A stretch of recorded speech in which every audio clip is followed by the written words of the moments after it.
Welcome to Pajamas and Wrenches, the podcast where we share warm fuzzies for your creative well and cool tools for your creative challenges. I'm PJ Gardner Schweitzer, author of the Horace and Bunwinkle series and The Great Zudini from HarperCollins. And this is I'm Sarah Allen. I'm the author of four middle grade novels, What Stars Are Made Of, Breathing Underwater, The Nightmare House, and Monster Tree. excellent. So excited to see you today. Yes. So it looks like, oh, so it looks like You are talking about our giving us our inspiration. inspiration for today, right? Yeah, and so this is okay, so I don't know how inspirational this will be, but it's kind of what's going on and I think that it has relevance and to inspiration anyway. Period. Anyway, so here's the thing. I'm on deadline for my latest book. And this has been a book that has taken a very long time to figure out. And I finally with the last draft got it so close. But this round, my editor said she thought we should add perhaps 1 to 2 chapters in the middle. And I was like, okay, right. And I'm real, and I never want to be resistant. Look, I think I'm super lazy. So I'm like 2 chapters. Yeah, I don't want to, right? So but it had just been sitting, right? And I wasn't making progress with it. And when you start to go, what's going on, right? So, and this is the inspiration, and this is what I want to share is if you are someone who needs a lot of thinking time in your writing process, if you are a big thinker, um, and also something of a pantser, because I call myself a plotzer, right? So I'm half plotter, half pantser, more pantser really, but sometimes in the process you just have to think. Sometimes you really don't know what comes next or how to fix a thing. And for years I just didn't allow myself to do that. I would push and push and push, but I never really went, I don't think, any faster. Do you know what I mean? And often just wound up feeling kind of bad. You know what I mean? Just like burnt out and frustrated, and unhappy with the product. Mhm. So so I had this situation where I was like, 1 to 2 chapters. Do I think, you know what I mean? And then I'm like, work on what you can work on and think about the other stuff. Just let it simmer in the background. And so Sunday, I think I had this, well, I don't think I had kind of an epiphany, which was, I don't actually think I need to add that much. I think I need to change what's already there. Um, and I mean, I definitely need to add some, but I was like, I don't think it's a full 2 chapters. I actually think it's a chapter. And so I started reworking it. But as soon as I admitted to myself that I really didn't agree with the note, or Mhm. Mhm. it wasn't what she wanted in the manuscript that I disagreed with. Right. She's like, we need more Right. time with these 2 characters together. And that time needs to be quality. Right. Right now they're insta friends and it doesn't quite work. And I'm like, okay. So I've gone back through and I started changing the initial encounters and stuff like this. And then I realized as I did this, it really naturally sets up the rest of the book. And it's Oh. very believable, right, that these two would become friends. I think, hopefully, Mhm. Mhm. knock wood, that my editor agrees. It's that idea that when someone tells you, when someone points out a problem, they're usually right. But Hmm. if they prescribe exactly what to do to fix it, then they're probably wrong. Yeah. So, Yeah. so you agreed with the fix that was needed, but it took that thinking time to figure out, okay, but this is how I actually do the fix. Yeah. Yeah. And in fact, and because of that, it and honestly because of the thought of writing 2 chapters, I was like, oh no, like you just go, I can't do it. Well, the funny thing is I think ultimately I will have, in terms of word count, added 2 chapters. Like that's the same amount of words based on how much I rewrote and like tweaked. It probably is the same amount of words, but it feels right. And I know I'm on the right track with a project if I cry at my own stuff or laugh at stuff, right? And I have cried and laughed more in the last week working on it in good ways, right? At the material, right? When I, Uh-huh. like, oh, that's so sweet. Like this, that's such a tender thing. And I was like, yeah. And then there were other moments where I was like, I'm so funny. I'm so funny. Um, and yeah, so it's something that's taken me a while to get to, but it's also how I know something isn't good if that I'm writing. If I'm not laughing or crying at my own stuff, I know it's not right. And so even though it's been really hard to add so much, and I really, really need to be done with this project so that I can move on to other things. Um, so you know what I mean? Like that's been it. But this is the inspiration part of this is if you need to think, thinking is work, right? This is so I know I bring up Better Faster Academy and Becca Syme probably every episode. It's because Becca Yes. Syme is my so at least Sponsor us, Becca. No, just yeah, kidding. like at least once a day I say Becca says, but she says this, thinking is working. For some writers, thinking is working. And if you're a really high thinking person in general and you find yourself continually getting stuck, I really think the answer is stop pushing so hard and just let yourself think. Be, and it's very hard because in writing circles, it's always about how many words did you get today? How far along are you in the manuscript? And you can be like, well, I thought about it for 4 hours today, off and on, while I, showered and I did dishes and I, was at my other job or whatever. And it just doesn't feel like work.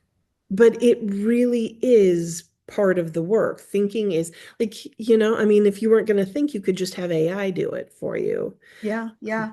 you And then know? after that thinking work, you sit down at the page and you kind of, I from my own experience, you know more what you need to do.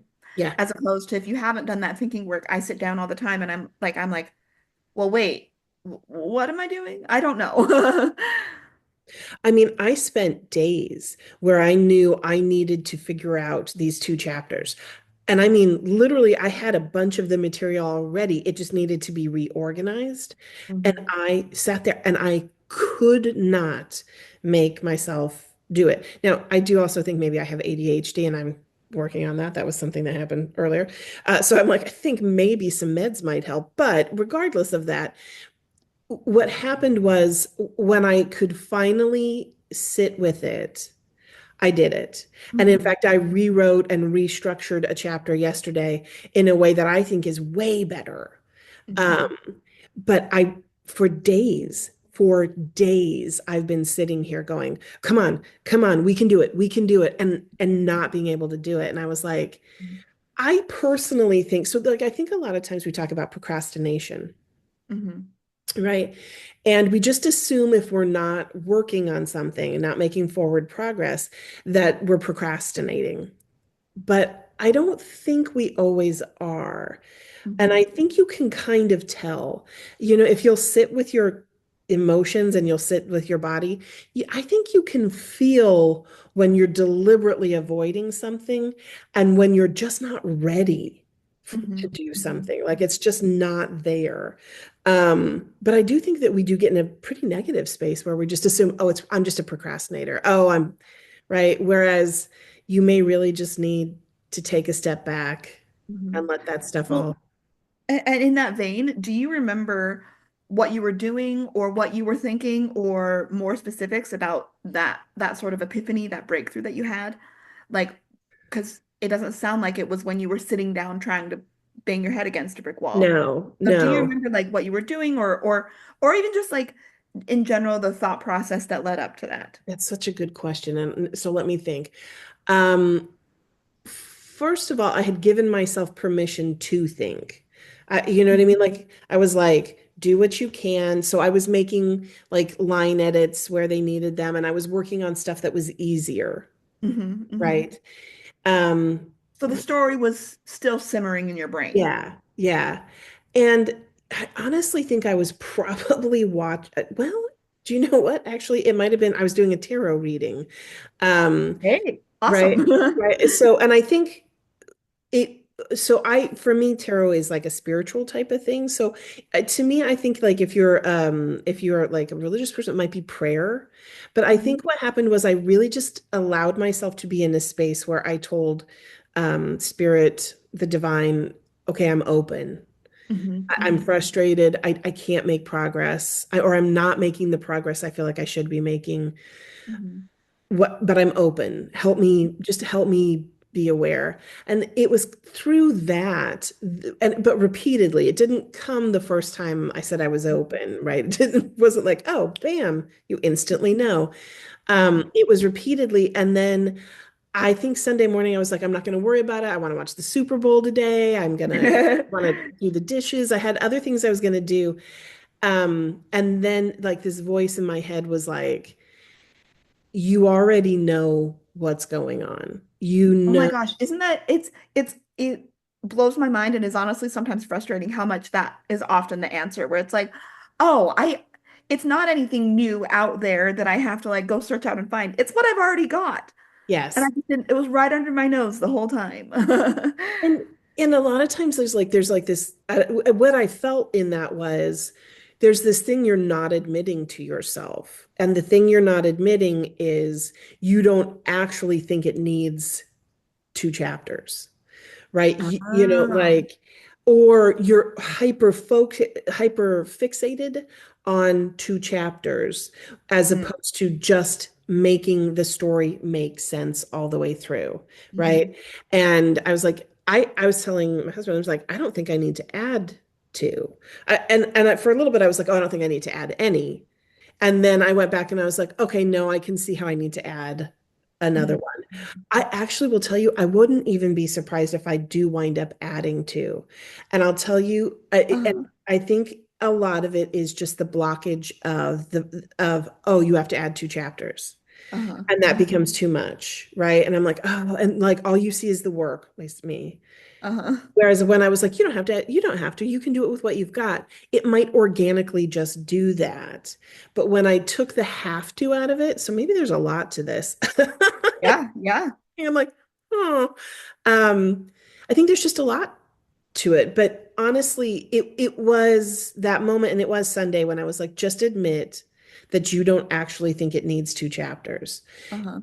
And from the beginning, you haven't felt that was right, but you assumed it was because you were lazy, that you didn't want to do it. And then when you take lazy out, when you take all the judgment out, and you're just looking at the story, I was like, I don't know that it does need two chapters. And then it was open. And then Mhm, I was able to move forward, you know, and I will tell you the other thing that I've been doing is body doubling. mhm, I've been mhm. doing writing sprints with other writers, and that has made a big difference too, where I'm like, nope, I have to work during this time, right? No fooling around. So, and it sounds with that, with body doubling, with so much of this, it sounds like the inspiration is like we have to find stillness and as opposed to distraction. And Hmm. it's stuff like, oh my gosh, I'm gonna go to the bathroom without my phone. Ah, you know, or Yes. or body doubling where we are making ourselves like isolating ourselves from the dingling lights flash of Yeah. everything going on around us because we have you know in our world you have to actively block that stuff out to find Yeah. the stillness or your little quiet creative gut voice can't be heard. Yeah. And then And you when it can then you realize that oh I do know what I need to do on this. hmm hmm and I don't know if anyone else is like this. It's just not always about how hard it is or the work of it. Mhm. Like, you get those notes back from your editor, and sometimes all you can see is just how much effort that's going to take to do Mhm. everything they've said. I don't know anybody who's ever gotten an editorial note back from their editor that was like, Yahoo! You know what I mean? Like, I think Yeah. everybody's overwhelmed by it. And I think, I, so it takes time to process. Like my editor will be like, let me know, like take a week or two, look at this. Although now we're on Right. tight deadline and she's like, take a few days and look at this. Yeah. But yeah, no, I do think you're right. there's an author voice, there's you, and unless you're still enough to listen and then also accept, right? Like you have to hear it, and then you have to be willing to accept that that might be true, right? Like that you do know things, Mhm. and you know you, right? So, Yes, and like hearing you describe this, you went through multiple layers of this, of like only hearing the editor's voice if it needs 2 chapters, to then maybe, oh, it doesn't, to then maybe, oh, maybe it does. Like, because you have to get past your own, because just reacting out of stubbornness or whatever also mhm, isn't really, it's kind of blocking out your true creative voice. So unwrapping all those layers mhm. to where it actually is kind of all aligning and Yes. yeah. Yeah.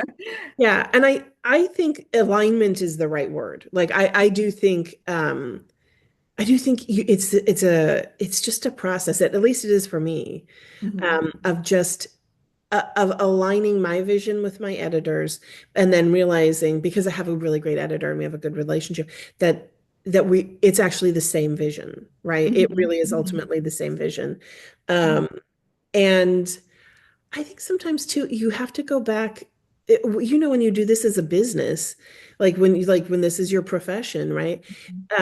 Sometimes creative brain gets put to the side so that business brain, like the practical side, Mhm. can um can take over. So sometimes that's like, oh, well, this project is probably more sellable, right?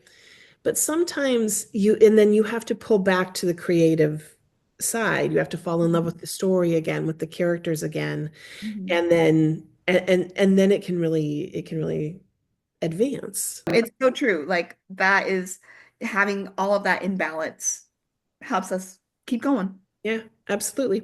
And I do think basically that, like, now this sort of segues to our challenge, right? Yes. Uh Yes. so we had today.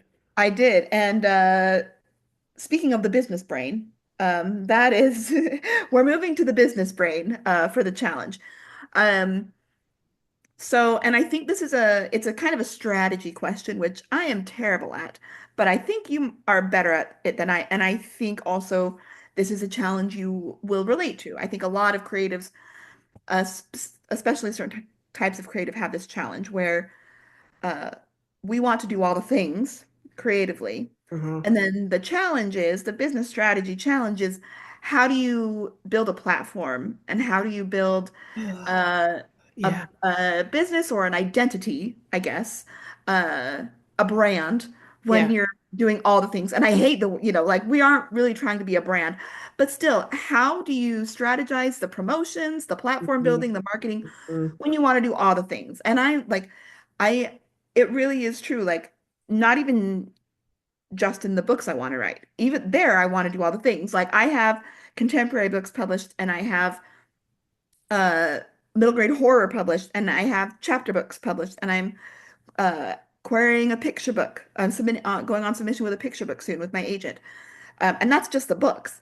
And then I also want to write, we've got this podcast that we want to promote, and I've got like uh poems and comics on my Instagram, and I've got songs, silly songs that I like writing, or I'm making activity pages for teachers. So it really is just this like whole chaotic basket of Mhm. stuff I Mhm. want to create.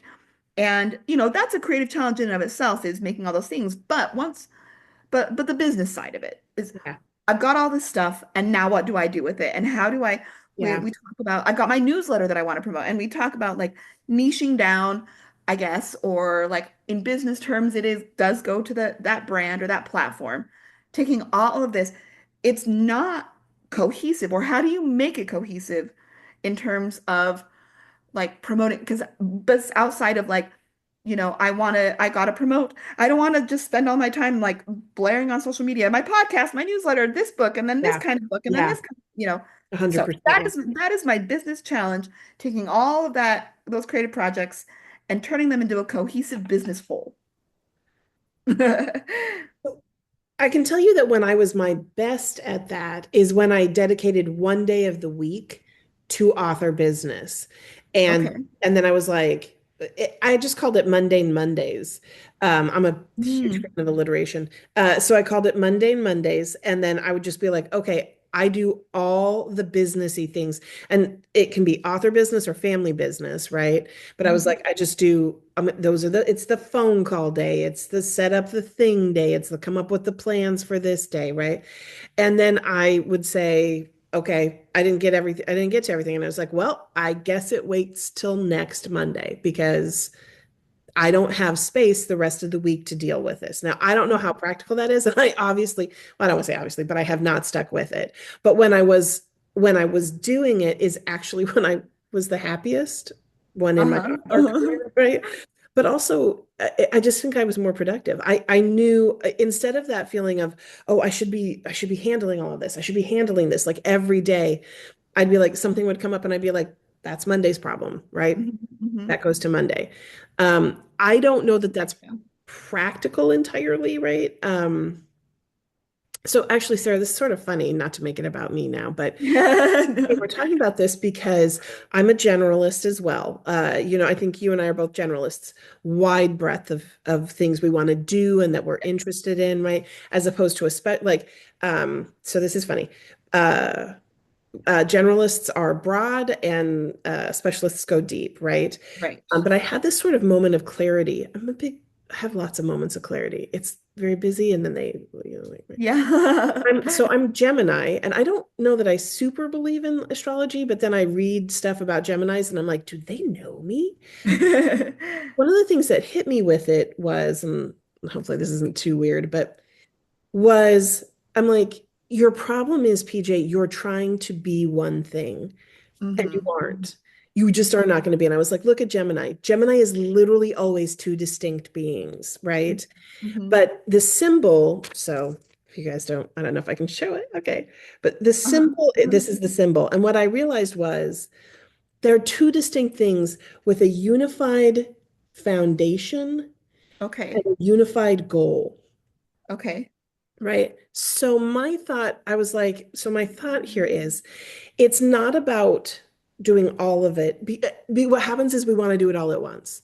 And it really winds up having to be prioritized, right? Okay. But you are like I don't think you're Gemini by nature, but No, think I'm a about it as Capricorn, which think is of also two things, goat and fish or something. right, it's a dual thing. Uh-huh. You can be unified in your foundation, like your beliefs, your values, Hmm. and you can be unified in where you want to go, right? In your goal, Hmm. your purpose, your like again, and I think that ties into beliefs. But you can get there with two separate things. You just have to figure out what to prioritize. And sometimes I think it's like, well, what's easiest comes first. Hmm. It's maybe what's most financially rewarding that comes first, right? Hmm. Those things. Hmm. But the thing to remember is you can do everything you want to do in a lifetime, or many Yeah. things, a lot of the things that you want to do in a lifetime, but you can't do them all at once, Right. right? Right. So, okay, here's my like practicality question because I love this idea.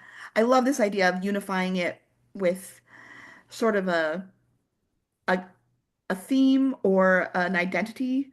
Yeah. But bringing it to, I love that, and I love the idea of mundane Mondays. That's a great idea. Yeah.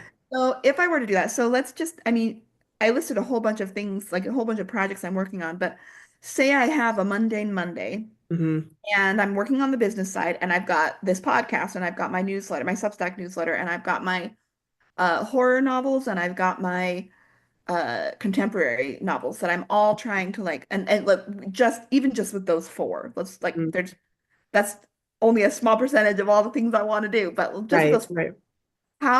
what is your advice for approaching that on a mundane Monday? Like am I doing the businessy side of like marketing things for each of those four on the mundane Mondays or do you know what I mean? Like So, is that because yeah. the challenge is I don't want those to be four I don't that seems like too much. If they're all distinct things that I'm doing distinct marketing plans, distinct I want it to be more cohesive. Well, and I get that. I'm just wondering if it can be more cohesive. Like, I honestly, I just wonder if it's too disparate Maybe it's just the in order to have it, the right? the world that I chose to live in when I wanted to make all these different things. There's nothing, and look, there's nothing wrong with it. It's really just about figuring out how to do it. So, my thought on a mundane Monday is what's the most immediate thing that needs to be taken care of, right? Okay. And urgent things, like things that are like time sensitive, come first, right? I got Mhm. to get this thing out of the way.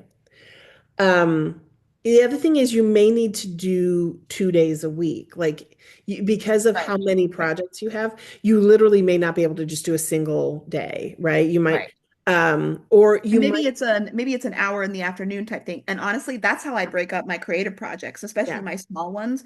I try and work on like the big writing stuff every day, but I actually have like a little note in my notebook that's like Mondays are for I have like a small writing projects and a visual project. So it's like Mondays are for comics and poems, and then Tuesdays are for song lyrics and teacher activity pages or whatever. And right, so I right. haven't thought about like doing the marketing, promo, businessy side of things in that way as well. Well, and I think you should. And here's the other thing. And okay, so this is my kind of idea too, is I've been thinking about creating a persona named like Deb. And Deb Yeah. is like Deb's my assistant. And Deb is the one that's like who's answering the emails. It's like, hi, this is Deb. I'm PJ's assistant.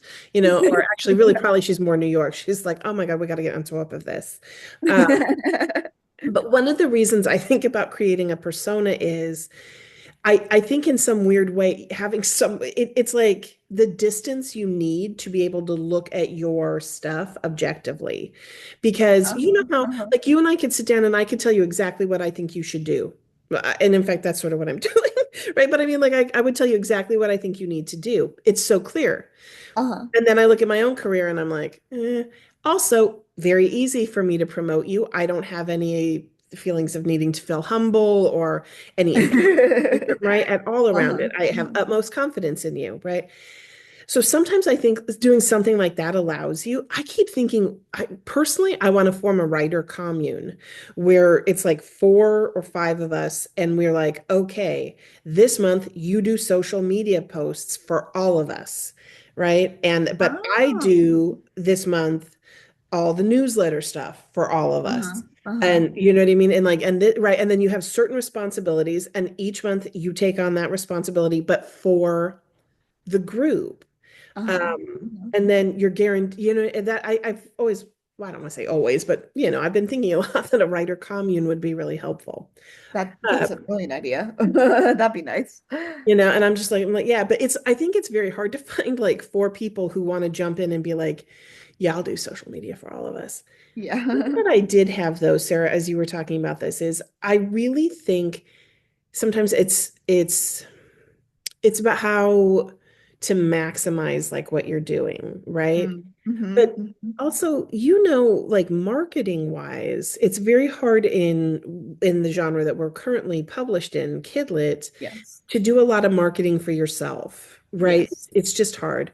So maybe this is going back and questioning what do you really need to do? And are those things that you're feeling like you should do really actually doable? Are they, you know what I mean? Because Mhm. sometimes we do stuff and I think we do it just to feel like we're making something happen. Do you know what I mean? Right. Like just to Right. feel like, okay, I'm doing something. But if it's not actually helping, it's just really another thing on your plate, right? Mhm. So I think Mhm. this is a little bit of what really works, what's really important, Mhm. um, but also what do I want to do? I don't want to do social media anymore. Mhm. I don't want to do it. I have a few that I've kept open, but for the most part, I didn't see a difference in my sales. Mhm. Um, and then the the sites just became so much work. And I was Right. and I'm not selling more, so why am I putting effort into something? And then I would get on and everyone was complaining about stuff, and I was like, this is Yeah. Yeah. right. But do you want to do it? Is it actually helpful to your career, to your publications?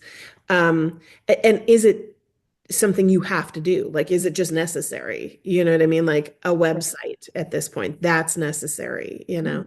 Mm-hmm. I mean, that's what I think. There's a great lady. Her name is Barbara Schur. I don't know if she's still alive, but and it's Shur. And Uh-huh. she's like, you can do everything or anything or whatever. I can't remember the name Uh-huh. now, but like her whole thing was you can do like, do you love to do lots of things and you don't want to be penned in by one?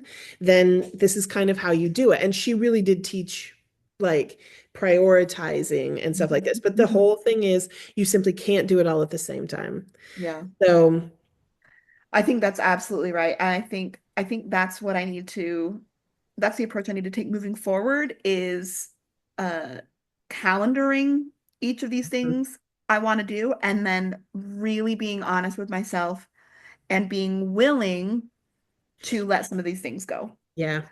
Because I always some of them I enjoy doing and then some of them it feels like an obligation that I'm like leaving opportunities on the table if I don't do them. But you And know what? There's always going to be opportunities left on the table, no matter what. yeah, That's just unavoidable. So I need to dig down into the things that I actually do think I do enjoy and that I do think are paying off. yeah. Okay, I like that. I like that. Yeah. And really, life is too short to be doing lots and lots of things that you don't want to and aren't beneficial. Do you know what I Right. mean? Like, and there are some things we have to do. Like, we have to have a website. And I mean, we don't, and even that you don't actually have to. But there are Right. Like no just one's certain gonna things. die. That's the thing about being a Yes. writer. We're not heart surgeons. You know, Yes. Yeah. Yeah. it's no one's gonna die. And we can heal hearts or we can, heal souls and make hearts feel better, but we're not saving people's lives here, usually. And, oh, you said something. Just in a different way. And you said something, and I totally spaced because one of my dogs is being weird. Well, I think this is going to be something we talk about again in the future, but I do Okay. think we kind of need to like go to Can our, of worms and yeah, yeah. because Um, yeah, we could do like hours on this, I think. I really think so. And obviously, if you're watching or listening and you have ideas of things that have worked for you in any of this, we want to hear that. So Oh yeah. definitely, right?